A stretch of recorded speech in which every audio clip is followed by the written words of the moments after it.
विदेश मंत्री डॉक्टर जयशंकर ने खरी खोटी सुनाई, खासतौर से उन वेस्टर्न कंट्रीज को या यूरोपियन कंट्रीज को जो अब भी तेल खरीद रहे हैं रशिया से। बोले ये डबल स्टैंडर्ड्स रखते हैं। ये जो है इन्होंने इंडिया के ऊपर बहुत प्रेशर डाला, लेकिन ये अब भी खरीद रहे हैं। खास ये हमारे जो फॉरेन मिनिस्टर साहब हैं, ये फिनलैंड की विजिट पे थे और बोला ये लोग रशिया का तेल खरीदने के लिए इतने विलिंग हैं कि इनको कोई फर्क नहीं पड़ता है कि वॉर चल रही है, क्या चल रहा है, लेकिन इंडिया पे प्रेशर जरूरी है। वेस्टर्न कंट्रीज पे और भी वीजा मतलब इन द सेंस के इंडिया के रिलेशन जो वेस्टर्न कंट्रीज की पॉलिसीज हैं उस पर भी हमला किया जयशंकर साहब ने। एक बड़ी खबर है, ये इंडिया और यूरोप में वैसे भी कुछ अपने डबल स्टैंडर्ड्स तब दिखाए थे जब पाकिस्तानी डेलीगेशन वहां पहुंचा था। कश्मीर पे वो उन्होंने स्टेटमेंट दिया था। इस पर इंडियन फॉरेन मिनिस्टर का स्टेटमेंट आना बहुत लाजमी था। इसी बात करने के लिए हमारे साथ संजीव मलिक सर, जो कि रिटायर्ड कर्नल हैं, इंडियन आर्मी में लंबी सर्विस कर चुके हैं। सर बहुत बहुत स्वागत है आपका हमारे शो में। सर ये thank you very much for inviting me. Yes sir, doctor Jaishankar sir बड़े गुस्से में दिख रहे थे, बड़ा अच्छा हड़काया है इन्होंने, क्या बात है? रोहित जी, फर्स्ट ऑफ ऑल तो कॉन्ग्रेचुलेशन टू यू। आप ऐसे से टॉपिक निकाल के लाते हैं जो सच में हमें मजबूर कर देते हैं उस पर बातचीत करने के लिए। ऐसे रियली आपकी जो रिसर्च है वो काबिल तारीफ है। देखिए, डॉक्टर जयशंकर अपने स्टेटमेंटशिप के लिए जाने जाते हैं। वो डिप्लोमेट रह चुके हैं, उनको इतना अनुभव है और वो यूरोप की जहां जहां उन्होंने कहा उसके अलावा भी यूरोप की नस नस को समझते हैं।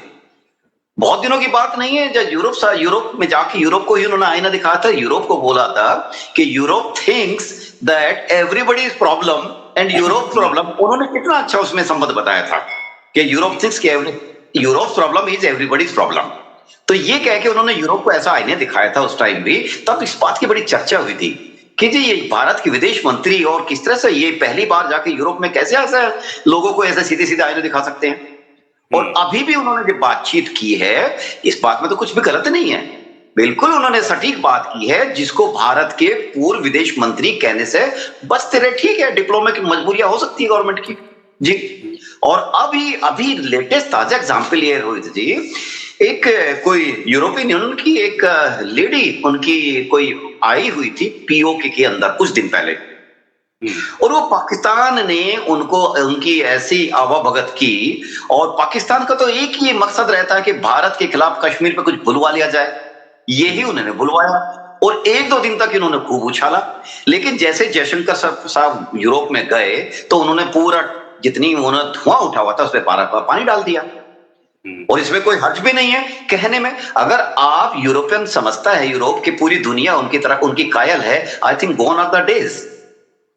अभी भारत एक उभरती हुई महाशक्ति और हम बहुत ही जल्दी कुछ वर्षों में देखेंगे कि मैन्युफैक्चरिंग का एक बहुत विशाल सेंटर बनने जा रहा है। भारत एक ऐसा सेंटर बनेगा जहां के सेमीकंडक्टर्स पूरा एक तरह से एक दो कंट्री को छोड़ दे, यूरोप इधर से मंगाना शुरू करेगा because the cost factor, manufacturing cost and बहुत सारे वो तो इश्यूज में। इसी के साथ साथ अगर जयशंकर प्रसाद साहब ने ये कहा है कि भारत के खिलाफ हथियार जो भी यूज किए गए उनमें यूरोप का बहुत बड़ा योगदान है, कुछ भी गलत नहीं कहा। हम अगर एक एग्जांपल लेके एक इंसिडेंट ले ले, ओप मेघदूत में 84 से पहले 1984 से पहले जो पाकिस्तान मिस एडवेंचर करने की कोशिश कर रहा था तो यूरोप के अंदर से तो उसके ऑर्डर आए थे। उनके स्नो बूट, स्नो जैकेट्स, उनके गॉगल्स और उनका जो उस टाइम के हिसाब से बड़े मॉडर्न इक्विपमेंट थे और जिसके तहत आदमी महीनों महीने तक सरवाइव कर सकता था ऐसी -40 -50 के टेम्परेचर के अंदर। जब ब्रिटेन के साथ हमारे देश ने उस टाइम की सरकार ने और ये उनके यहां पर ये विरोध दर्ज कराया कि आप मत दीजिए ऐसा करके, तो नहीं, उन्होंने अपने पाउंड को प्राथमिकता दी। ये बात अलग है कि भारत ने जैसे को तैसा ही नहीं, उससे कहीं आगे जाकर उनको ऐसा जवाब दिया कि सियाचिन पे आज हमारा झंडा, हमारी पताका लहराती है। यही बात है। फ्रांस है, आज हमारा फ्रांस हमको एज ए मार्केट देख रहा है, हमको राफेल दे रहा है। कुछ दिन पहले तक राफेल को कहता था ओटीपी तो हम देंगे, आप हमसे सिर्फ राफेल लीजिए। लेकिन जब भारत का बड़ा रुख आया तो आज वो टेक्नोलॉजी ट्रांसफर पे, पार्शियल टेक्नोलॉजी ट्रांसफर में भी एग्री हो गए। बिल्कुल सही। यही बात जर्मनी की है। जर्मनी उनको पनडुब्बी देता है डीजल वाली, फ्रांस ने भी पनडुब्बी दी, इटली का उनके साथ बड़ा डिफेंस एक तरह से आदान प्रदान रहा। और ये सब चीजें 62 में, जब 62 के जब ऑपरेशन हुआ था, हम वी वर कॉट सरप्राइज। हमने मांगी, यूरोप के कई कंट्री से मदद मांगी थी, सबने हाथ खींच लिए। यही बात 71 में हुआ, और 71 में हमारा साथ देने के बजाय हमारे खिलाफ खड़े हो गए। अमेरिका का जो बेड़ा आया था उसमें ब्रिटेन भी शामिल हो गया। तो अगर जयशंकर प्रसाद जी उनको आईना दिखा रहे हैं, मैं कहता हूं ये लेट दिखा रहे हैं, पहले दिखाना चाहिए था। जी, पहले दिखाना चाहिए था, लेकिन पहले की गवर्नमेंट में इतनी हिम्मत नहीं थी सर। पहले की गवर्नमेंट परहैप्स इकोनॉमी खराब थी, जो भी था, लेकिन पहले की गवर्नमेंट उस तरीके से काम नहीं कर रही थी जिस तरीके से हम कर रहे हैं। यूरोप ने अभी आकर के जो तरीके से इंडिया के साथ से डील करना शुरू किया, फ्री ट्रेड एग्रीमेंट किया, साथ में वो पाकिस्तान के साथ भी बात कर रहे हैं जिस तरीके से, तो क्या इसको इंडिया अपनी इकोनॉमिक क्लाउड से ठीक कर सकता है? जी रोहित जी, बहुत अच्छा सवाल है। देखिए, आज यूरोप उस मुहाने पर खड़ा है जब वहां जितनी प्रोग्रेस होनी थी हो चुकी है मैक्सिमम। अब वहां पर एक तरह से सस्टेनेंस का सवाल है। वो लोग चल रहे हैं, जो सिस्टम उन्होंने, जो व्यवस्थाएं उन्होंने इजाद की हैं, बनाई हैं, वो उनको बस रन कर रहे हैं। ऐसा कुछ भी ऐसा विशेष नहीं है कि वहां पे उनके लिए बहुत, जैसे प्रगतिशील भारत एक कंट्री है, हमारे पास अभी भी प्रोग्रेस करने के लिए बहुत प्रोजेक्ट है, बहुत रास्ता हमें तय करना है। तो हमारे यहाँ पर एक तरह से प्रोग्रेस का एक अथाह समंदर हमारे सामने है, और हम दुनिया के सामने मार्केट ही नहीं, जब से ये गवर्नमेंट आई है पिछले 10-12 साल से हम देख रहे हैं कि जिस जनसंख्या पॉपुलेशन को हम एक तरह से अपना बर्डन समझा करते थे, एक मेंटलिटी समझ है, लेकिन इस गवर्नमेंट ने उसी पॉपुलेशन को एक ऐसा एसेट बना के वर्ल्ड के सामने प्रोजेक्ट किया है कि आज पूरी दुनिया भारत की टेक्नोलॉजी, टेक्निकल स्किल्स और भारत की मैन पावर की दीवानी है। चाहे इजराइल ले लीजिए आप, अमेरिका तो वेल नोन है पहले से ही, जहां पर ब्रेन ड्रेन की समस्या भी कभी हम पर लेवल लगता था, क्योंकि हमारा पूरा ट्रेंड जो टेक्निकल ब्रेन थे उधर शिफ्ट होता था। लेकिन आज भारत में ऐसी स्थिति, धीरे धीरे हम अपनी स्थिति को ऐसे क्रिएट करते जा रहे हैं कि यही हमारी स्थिति आज, हम कहते हैं ना यूनिकॉर्न के एग्जाम्पल ले लीजिए, हम कहते हैं स्टार्टअप के एग्जाम्पल, लाखों में पहुंच गए हैं।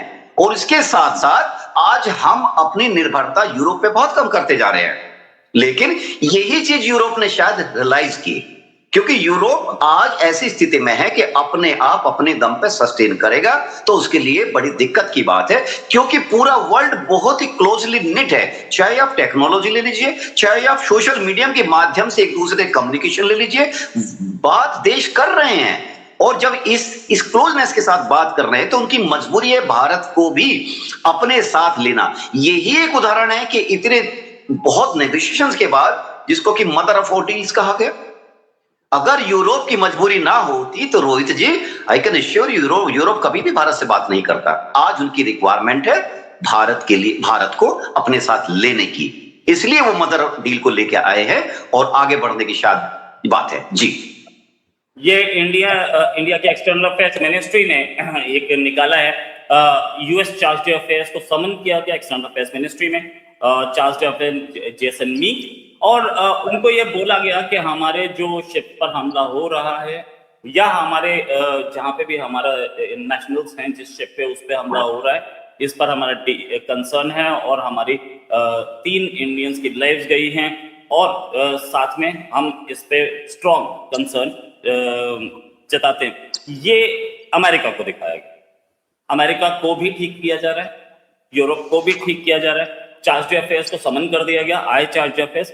ये अमेरिका को टाइट करना जरूरी है? रोहित जी, एक्चुअली आप याद करेंगे, आप तो इसमें इस क्षेत्र में बहुत डीप नॉलेज रखते हैं, आप याद करेंगे भारत पर जो सॉफ्ट नेशन का तमगा लगा था ना, वो हमारे लिए कर्ज साबित हुआ है। एक ऐसा अभिशाप जिसने हमारी रेपुटेशन को रसातल में पहुंचाया। लेकिन हम देख रहे हैं कि पिछले कुछ वर्षों से भारत ने, चाहे वो फिजिकल रेस्पॉन्स हो या डिप्लोमेटिक रेस्पॉन्स हो या ही ऑफिशियल रेस्पॉन्स हो यूएन के माध्यम से या दूसरे प्लेटफॉर्म के माध्यम से, भारत के जो ऑफिशियल्स हैं, गवर्नमेंट है, उनकी तरफ से मेरे ख्याल से ये बहुत ही बड़ा शिफ्ट है। और ये शिफ्ट कुछ लोगों को पसंद भी नहीं आ रहा है। अभी बाहर आप याद करेंगे, एक इंसिडेंट शायद 1 महीने पुरानी बात है ईरान के एक होस्टेड ऑफ हॉर्मुज से कि ईरान ने एक ऐसे शिप पर अटैक किया जिसपे हमारा क्रू था।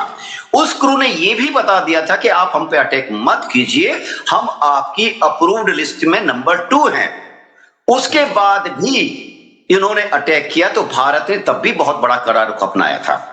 अभी जो अटैक रिसेंट हुआ है जिसमें 3 इंडियन क्रू भी जिनकी अनफॉर्चुनेट डेथ हुई है, हमारी संवेदनाएं पूरे परिवार के साथ है। ये भी भारत ने इसको बहुत ही स्ट्रॉन्ग एक्शन लिया है, इसके ऊपर उनको तलब किया गया है और अपनी डिस्प्लेजर को पूरी तरह से स्टर्नली उनको कन्वे किया गया है। अभी मुझे उम्मीद है कि भारत की सरकार जो आने वाला G7 कंट्री है, G7 का शिखर सम्मेलन है, उसमें भी इस बात को उठाएगी।